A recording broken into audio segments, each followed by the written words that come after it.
Okay. I'll start the answer again. I'm an atheist. But I think I have a strong distaste for evangelism. This is more a distaste than an intellectual position. And I find that I find evangelical atheism as distasteful as evangelical religious activity. So I'm not inclined to try to persuade religious people out of their religious beliefs. I'm more than willing to explain why I don't share them, but I don't take it to be appropriate for me to try to persuade them that they're mistaken, though I believe they are mistaken.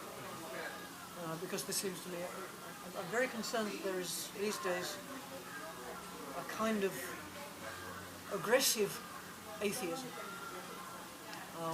which is not only, by my standards, in bad taste, but is also, I fear, possibly counterproductive. Because if you're too aggressive about how stupid religious people are, I think probably in reaction their beliefs will become stronger, not weaker. So I don't think this is, I think this is both distasteful and unwise, the most aggressive forms of atheism. Is there feminist epistemology? Oh my God. Sorry, I didn't say my God. Okay. I don't believe that everything that feminists have said about epistemology is false. Okay? From time to time, they manage to say something true. I believe the problem is, when they say something true, the something true is not in any interesting way connected with feminism. And when they make epistemological claims which are intimately connected with feminist ideas, those epistemological claims are, in my opinion, false. So, for example, epistemological ideas that depend on the notion that somehow women know in a different way from men. I mean, this strikes me as simply laughable. We're all human. We have essentially the same capacities. And the idea that epistemology should be conducted in a way which gives priority to serving the interests of women, that strikes me as not just mistaken, but dangerous. Because it inevitably tends towards the politicization of inquiry. And that seems to me to be a very bad thing. The best inquiry is undertaken with no preconceived ideas about what kind of conclusion you want to reach. And if you tell me feminist epistemologists must look to establishing conclusions favorable to the position of women, I think that's not just mistaken but dangerous. So one way of putting this would be, I guess this is the simplest way of putting it, I don't believe that there's a connection of an intimate kind between feminism and epistemology. Not the kind of connection that the expression feminist epistemology really requires. It seems to me, however, that recently, because feminist epistemology is at this point, I don't know, there is a tradition of at least 30 years, perhaps more, of promoting this idea. And it's begun to be believed that you're doing feminist epistemology if you accept some idea that some feminist epistemologists suggested. So the term has become weaker, in a sense. It used to be, if you were a feminist epistemologist, you believed there was a tight connection between feminism and epistemology. Now I think it means if you like some idea of Helen Longinus, for example, then you're a feminist epistemologist. This is just an institutional change, probably encouraged by the fact that academic feminism is now deeply entrenched, at least in the United States, as a specialty. Feminist philosophy is something that most departments would offer courses in. Professor Haack, which is the main topic in philosophy of law are you interested in? Oh. The main Una one. pregunta imposible. Okay. Remember, I come from a common law country, so perhaps some of my interests are formed by this fact. One of the things that really interests me is that much less than civil law systems, the common law is much less planned. It's much less designed from above, and much more a matter of growing from the ground up. And I've had some very interesting discussions prompted by questions raised in Münster last year. And so I've been prompted to think very hard about the idea that the common law evolves. This is an idea very familiar from the work of Oliver Wendell Holmes, who says that the common law is like a plant. It grows in this environmental niche in this way, in a different niche in another way, and so on. And some people in Münster asked me, look, the theory of evolution is essentially backward-looking. But you believe that judges' decisions are often forward-looking, looking to the consequences of what they decide.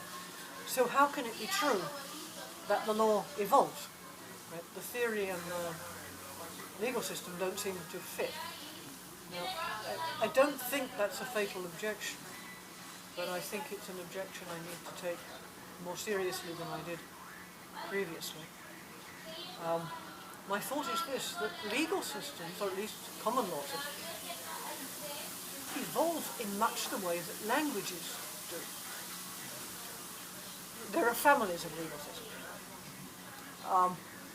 And you can trace the inheritance from one to another to another. So from England to the US, from England to Australia, from England to New Zealand, and so on.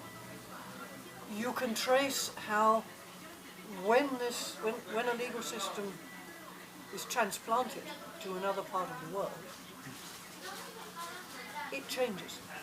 So for example, the legal systems of India and of Pakistan, both of them originally were English.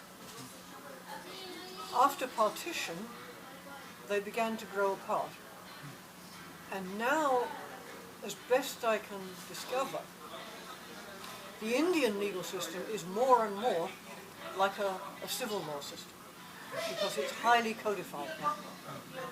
Whereas the Pakistani system is still clearly a common law system, except with an overlay of Islamic principles, which the Pakistani constitution obliges the legal system to adopt. So, I guess the core of the idea that the common law evolves is simply this, that much of what happens to the system is not planned from above, but grows spontaneously out of the needs of the particular environment. And just as the French language, for example, is subject to regimentation by a national body which, as it were, polices the development of the language. English, by contrast, simply grows in different forms in Australian English, Indian English. English as it's spoken in China. Canadian English, US English, British English.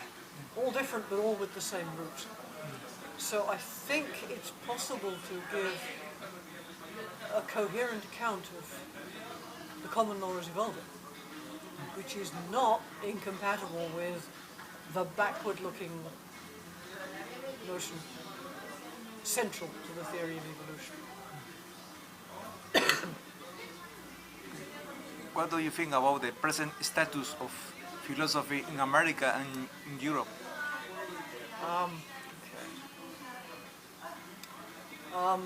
I'm more familiar, of course, with the United States. It seems to me that what we have is, in some ways, something of a disaster. Institutionally, the analytic paradigm in philosophy is, without doubt, still dominant. Without doubt, it's still dominant. The history of philosophy is, in many analytic departments, close to extinction. It survives in the Catholic institutions because they have a long tradition of scholarship, especially of the scholastics. But this is compounded, I think, its problem is compounded by the fact that, in my opinion, the analytic paradigm is now very close to exhaustion. So that you have a paradigm which is institutionally dominant, but which is intellectually on the decline. I think this explains what I see as a curious kind of scientism in recent analytic philosophy. The appeal of analytic philosophy always was its precision. It's concerned for precision and for clarity. In contrast to the continental tradition, which tends to be somewhat vague, somewhat woolly, but the interests of which are much wider than the analytic. I remember when I was younger, people used to joke, those guys, the continentals, they study the meaning of life. We study the meaning of the word life. Okay. Well, now that the analytic paradigm is kind of tired, I think philosophers trained in that tradition are looking for something else that's rigorous that they can do. The conceptual analysis is sort of exhausted, but we want philosophy to be rigorous, all the same. And they are reaching for the natural sciences as a way of making philosophy rigorous. Sometimes, I believe, with completely disastrous results. Probably this is the most outrageous example, but I find it truly shocking. There's a recent book by Alexander Rosenberg called An Atheist's View of Reality. Living life without illusions, an atheist's view of reality. And the thesis is, physics fixes all the facts. So anything which is not reducible to physics is meaningless. So there is no meaning, there is no truth, there are no values, not moral values, not aesthetic values, not epistemological values. There's nothing except particles and their relations to each other. But this is, first of all, it's completely false. It's just a horrible misunderstanding. And it's, okay, what is a misunderstanding of? Why do I say it's a misunderstanding? Well, when there are human beings, there are languages, first of all. We communicate with each other. There are cultures. There are artifacts. Physical artifacts, yes. Intellectual artifacts, imaginative artifacts. I'm thinking buildings, roads, bridges, physical artifacts. Scientific theories, historical accounts, literary theories, musical theories, etc. Intellectual artifacts. Novels, plays, poems, dramas, etc. Imaginative artifacts. And I don't believe that you can understand. Okay, look. I can give you a purely physical description of the Supreme Court building in Washington, D.C. It's a physical object, it's governed by physical laws. I can't tell you what the function of this building is without referring to the legal system, which is an artifact of human culture, right, and to what role this building plays. I can describe the records of Supreme Court rulings in physical terms, right? If they're on paper, in terms of the paper and the ink and the marks. If they're electronic, in different but still physical terms. But I cannot tell you in terms of physics what the meaning of these documents is, or what their importance is. And I think Rosenberg, in his desire for something rigorous, has forgotten the importance of culture and of cultural artifacts. Am I allowed to eat? ¿Puedo comer? Yes. Gracias.